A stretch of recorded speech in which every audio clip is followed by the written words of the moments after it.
Welcome to smart जीकेमा तपाईँहरू सबैलाई स्वागत छ। नेपाल राष्ट्र ब्याङ्क तह 4 सहायक द्वितीय प्रिटेस्ट 2078 को डे 4 लिएर उपस्थित भएकी छु। मेरो नाम हो श्रद्धा श्रेष्ठ र यस डे 4 मा भने ब्याङ्किङ एक्ट, ब्याङ्क तथा वित्तीय संस्था सम्बन्धी ऐन 2073 बाट विविध प्रश्नोत्तरहरू समावेश गरेकी छु र स्मार्ट जीके नेपालको पहिलो र नम्बर 1 अनलाइन इन्स्टिट्युटमा विभिन्न अनलाइन तयारी कक्षाहरू साथसाथै नेपाल राष्ट्र ब्याङ्क सहायक द्वितीय तयारी कक्षा भइरहेको छ। राष्ट्रिय वाणिज्य ब्याङ्क यहाँ तपाईँहरूले हेर्न सक्नुहुनेछ। विभिन्न नम्बरहरू यहाँ अभाइलेबल छन्। तपाईँहरूले सम्पर्क गरेर क्लासेसहरू लिन सक्नुहुनेछ। त्यस्तै तपाईँले क्लासेसको लागि हाम्रो अफिसियल वेबसाइट www.smartgkonline.com भिजिट गर्न सक्नुहुनेछ अथवा हाम्रो एप स्मार्ट जिके पनि डाउनलोड गरेर क्लासेसहरू लिन सक्नुहुनेछ। अब लागौँ आजको प्रश्नोत्तरतर्फ जुन ब्याङ्किङ एक्टबाट रहेको छ र यसको पहिलो प्रश्नमा रहेको छ ब्याङ्क तथा वित्तीय संस्था सम्बन्धी ऐन 2073 को प्रमाणीकरण तथा प्रकाशन कहिले भएको थियो? ब्याङ्क तथा वित्तीय संस्था सम्बन्धी ऐन 2073 को प्रमाणीकरण तथा प्रकाशन विक्रम सम्वत 2074 वैशाख 10 गते भएको थियो। त्यस्तै ब्याङ्क तथा वित्तीय संस्था सम्बन्धी ऐन 2073 को कुन परिच्छेदमा ब्याङ्क वा वित्तीय संस्था संस्थापना सम्बन्धी व्यवस्था रहेको छ? परिच्छेद 2 मा। त्यस्तै ब्याङ्क तथा वित्तीय संस्था सम्बन्धी ऐन 2073 बमोजिम ब्याङ्किङ तथा वित्तीय कारोबार गर्नको लागि ब्याङ्क वा वित्तीय संस्था संस्थापना गर्न चाहने कुनै पनि व्यक्तिले त्यस्तो ब्याङ्क वा वित्तीय संस्था प्रचलित कानुन बमोजिम कस्तो कम्पनीको रूपमा दर्ता गराउनु पर्नेछ? Public limited. त्यस्तै ब्याङ्क तथा वित्तीय संस्था सम्बन्धी ऐन 2073 अनुसार वित्तीय स्वार्थ हुनलाई कति प्रतिशतभन्दा बढी सेयर स्वामित्व धारण गरेको सेयर धनी हुनुपर्दछ? 1%। त्यस्तै ब्याङ्क तथा वित्तीय संस्था सम्बन्धी ऐन 2073 अनुसार ब्याङ्क तथा वित्तीय संस्थाको सेयर पुँजीको विभाजित अंशलाई के भनिन्छ? सेयर भनिन्छ। त्यस्तै ब्याङ्क तथा वित्तीय संस्था सम्बन्धी ऐन 2073 अनुसार ब्याङ्क तथा वित्तीय संस्थाको सेयरमा स्वामित्व भएको व्यक्तिलाई के भनिन्छ? सेयर धनी। त्यस्तै ब्याङ्क तथा वित्तीय संस्था सम्बन्धी ऐन 2073 अनुसार मालवस्तु स्टकको भोगाधिकार सम्बन्धी ऋणीमै कायम राखी सोको धितोमा ब्याङ्क वा वित्तीय संस्था र ऋणी बीच सम्झौता भई प्रवाह गरिएको कर्जालाई के भनिन्छ?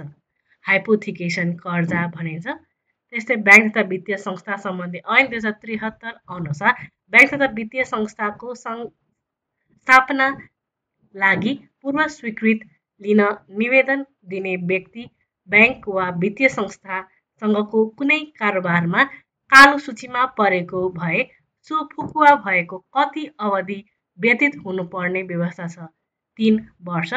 त्यस्तै ब्याङ्क तथा वित्तीय संस्था सम्बन्धी ऐन 2073 अनुसार ब्याङ्क वा वित्तीय संस्थाले आफ्नो कुल जारी पुँजीको कम्तीमा कति प्रतिशत सेयर सर्वसाधारणलाई बिक्री वितरण गर्नको लागि छुट्याउनु पर्दछ?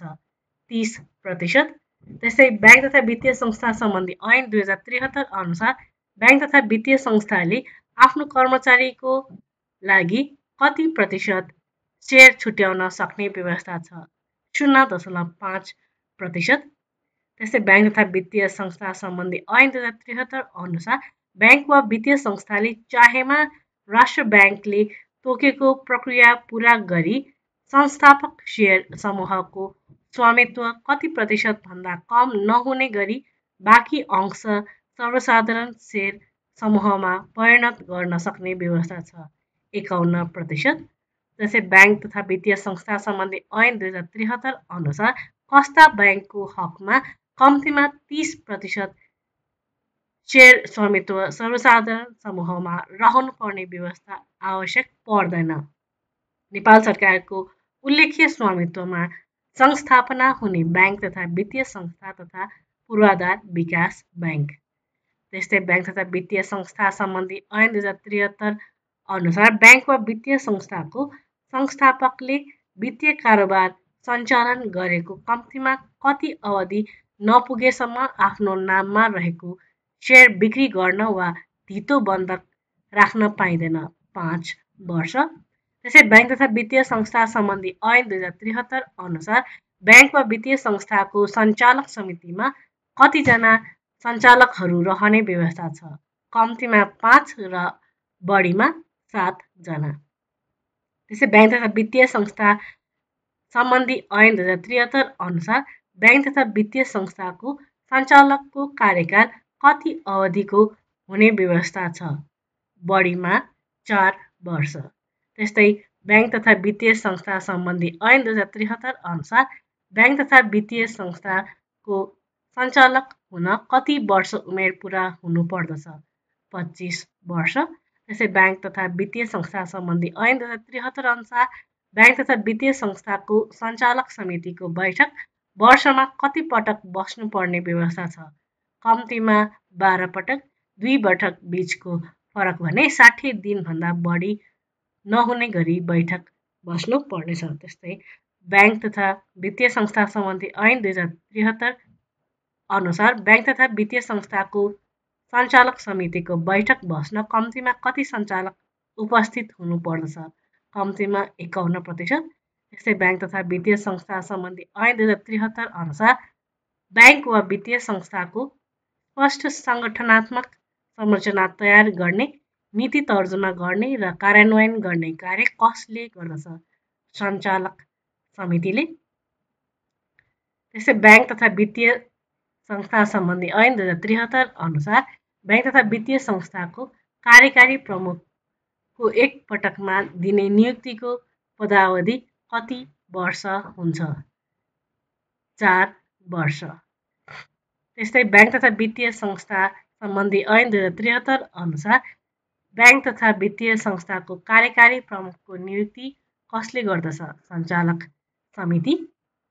त्यसै ब्याङ्क तथा वित्तीय संस्था सम्बन्धी ऐन 2073 अनुसार ब्याङ्क तथा वित्तीय संस्थाको कार्यकारी प्रमुख आफ्नो कामको बढीमा कति पटकसम्म उक्त पदमा नियुक्त हुन पाउँदछ? 2 पटक। त्यसै ब्याङ्क तथा वित्तीय संस्था सम्बन्धी ऐन 2073 अनुसार ब्याङ्क तथा वित्तीय संस्थाको कार्यकारी प्रमुख आफ्नो कामको निमित्त को-प्रति उत्तरदायी हुनुपर्दछ? सञ्चालक समिति।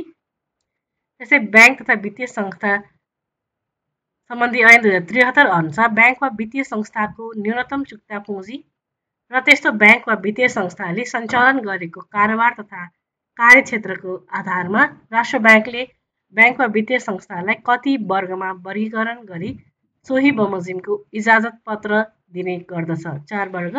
क, ख, ग र घ वर्ग पूर्वाधार विकास ब्याङ्क वा कुनै पनि वर्गमा समावेश नहुने गरी विभाजित गरिएको छ। त्यस्तै ब्याङ्क तथा वित्तीय संस्था सम्बन्धी ऐन 2073 अनुसार ब्याङ्क वा वित्तीय संस्थाको न्यूनतम चुक्ता पुँजी कसले निर्धारण गरे बमोजिम हुन्छ? नेपाल राष्ट्र ब्याङ्क। त्यस्तै ब्याङ्क तथा वित्तीय संस्था सम्बन्धी ऐन 2073 अनुसार राष्ट्र ब्याङ्कले कुनै व्यक्ति, फर्म, कम्पनी वा संस्थाले कुनै एक बैङ्क वित्तीय संस्थाको चुक्ता पुँजीको बढीमा कति प्रतिशतसम्म मात्र लगानी गर्न सक्ने व्यवस्था गर्न सक्नेछ? 15%। त्यस्तै ब्याङ्क तथा वित्तीय संस्था सम्बन्धी ऐन 2073 अनुसार कुनै ब्याङ्क वा वित्तीय संस्थामा लगानी गर्ने व्यक्ति, फर्म, कम्पनी वा संस्थाले अर्को ब्याङ्क वा वित्तीय संस्थामा लगानी गर्दा उक्त ब्याङ्क वा वित्तीय संस्थाको चुक्ता पुँजीको कति प्रतिशतभन्दा कम हुने गरी मात्र हुने लगानी गर्नुपर्ने व्यवस्था छ? 1%। त्यस्तै ब्याङ्क तथा वित्तीय संस्था सम्बन्धी ऐन 2073 अनुसार ब्याङ्क वा वित्तीय संस्थाले साधारण जगेडा कोषमा चुक्ता पुँजीको दुब्बर नभएसम्म प्रत्येक आर्थिक वर्षको खुद नाफाबाट कम्तीमा कति प्रतिशत रकम थप्दै जानुपर्छ? 10%। त्यस्तै ब्याङ्क तथा वित्तीय संस्था सम्बन्धी ऐन 2073 अनुसार ब्याङ्क वा वित्तीय संस्थाले लाभांश घोषणा तथा वितरण गर्नु अघि कसको स्वीकृति लिनु पर्ने व्यवस्था छ? नेपाल राष्ट्र ब्याङ्क। त्यस्तै ब्याङ्क तथा वित्तीय संस्था सम्बन्धी ऐन 2073 अनुसार ब्याङ्क वा वित्तीय संस्थाले प्रत्येक आर्थिक वर्ष समाप्त भएको कति अवधिभित्र आफ्नो वासला तथा नाफा नोक्सान हिसाबको विवरण राष्ट्र ब्याङ्क समक्ष पेश गर्नुपर्ने व्यवस्था छ।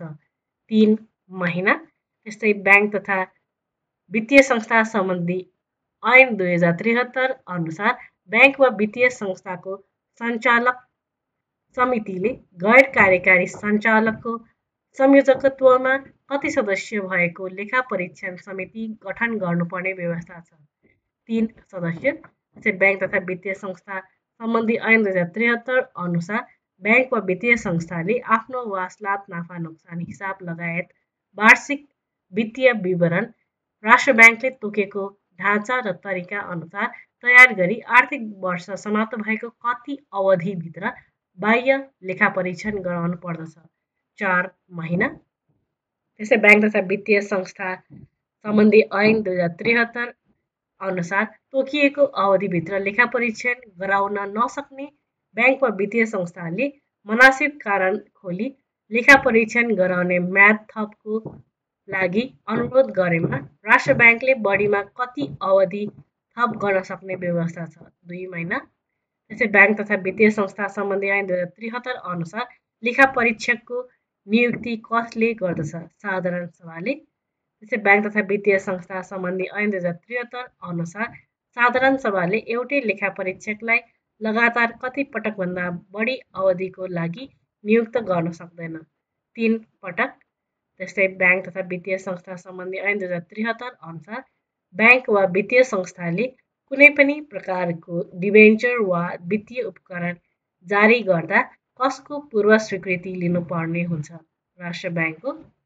त्यस्तै ब्याङ्क तथा वित्तीय संस्था सम्बन्धी ऐन 2073 अनुसार ब्याङ्क तथा वित्तीय संस्थाको वर्गीकरण कुन ऐनले व्यवस्था गरेको छ? ब्याङ्क तथा वित्तीय संस्था सम्बन्धी ऐन 2073। त्यस्तै ब्याङ्क तथा वित्तीय संस्था सम्बन्धी ऐन 2073 अनुसार ब्याङ्क तथा वित्तीय संस्था सम्बन्धी ऐन 2073 को कुन परिच्छेदमा वर्गीकरण सम्बन्धी व्यवस्था रहेको छ? परिच्छेद 5। त्यसै ब्याङ्क तथा वित्तीय संस्था सम्बन्धी ऐन 2073 अनुसार कुन संस्थाको स्वीकृति नलिई ब्याङ्किङ तथा वित्तीय कारोबार गर्ने प्रयोजनको लागि ब्याङ्क वा वित्तीय संस्थाको नाम प्रयोग गर्नु हुँदैन? नेपाल राष्ट्र ब्याङ्क। त्यसै ब्याङ्क तथा वित्तीय संस्था सम्बन्धी ऐन 2073 अनुसार ख वर्गको ब्याङ्क तथा वित्तीय संस्थालाई के नाम प्रयोग गरिन्छ? विकास ब्याङ्क। त्यसै ब्याङ्क तथा वित्तीय संस्था सम्बन्धी ऐन 2073 अनुसार ग वर्गको ब्याङ्क तथा वित्तीय संस्थालाई के नाम प्रयोग गरिन्छ? वित्त कम्पनी। त्यसै ब्याङ्क तथा वित्तीय संस्था सम्बन्धी ऐन 2073 अनुसार घ वर्गको ब्याङ्क तथा वित्तीय संस्थालाई के नाम प्रयोग गरिन्छ? लघु वित्त वित्तीय संस्था। त्यसै ब्याङ्क तथा वित्तीय संस्था सम्बन्धी ऐन 2073 अनुसार लघु वित्त वित्तीय संस्थालाई पहिले के नाम प्रयोग गरिन्थ्यो? लघु वित्त विकास ब्याङ्क। त्यसै ब्याङ्क तथा वित्तीय संस्था सम्बन्धी ऐन 2073 अनुसार नेपाल राष्ट्र ब्याङ्कले ब्याङ्किङ तथा वित्तीय संस्थालाई के को आधारमा वर्गीकरण गर्दछ? चुक्ता पुँजी, सञ्चालन गर्ने कारोबार र कार्यक्षेत्र। त्यसै ब्याङ्क तथा वित्तीय संस्था सम्बन्धी ऐन 2073 अनुसार कुन ब्याङ्कलाई नेपाल राष्ट्र ब्याङ्कले हालसम्म कुनै वर्गमा वर्गीकरण गरेको छैन? पूर्वाधार विकास ब्याङ्क। त्यसै ब्याङ्क तथा वित्तीय संस्था सम्बन्धी ऐन 2073 अनुसार कुन वर्गको संस्था माथिल्लो वर्गमा परिणत हुन सक्दैन? घ वर्गको। त्यस्तै ब्याङ्क तथा वित्तीय संस्था सम्बन्धी ऐन 2073 अनुसार कुन वर्गको वित्तीय संस्था सोही वर्गको वित्तीय संस्थासँग मात्र गाभ्न वा गाभिन वा प्राप्ति गर्न सक्ने व्यवस्था रहेको छ? घ वर्ग। त्यस्तै ब्याङ्क तथा वित्तीय संस्था सम्बन्धी ऐन 2073 अनुसार कुन ब्याङ्क र वित्तीय संस्था एक आपसमा गाभ्न वा गाभिन वा प्राप्ति गर्न नसक्ने व्यवस्था रहेको छ? पूर्वाधार विकास ब्याङ्क। त्यस्तै ब्याङ्क तथा वित्तीय संस्था सम्बन्धी ऐन 2073 अनुसार हाइपोथिकेसन कर्जा कुन तहको ब्याङ्कले प्रदान गर्दछ? क वर्गको। त्यस्तै आजको अन्तिम प्रश्न रहेको छ ब्याङ्क तथा वित्तीय संस्था सम्बन्धी ऐन 2073 अनुसार लिजिङ तथा सेवा व्यवसायको लागि कर्जा कुन तहको ब्याङ्कले प्रदान गर्दछ? क, ख र ग वर्गको ब्याङ्कले।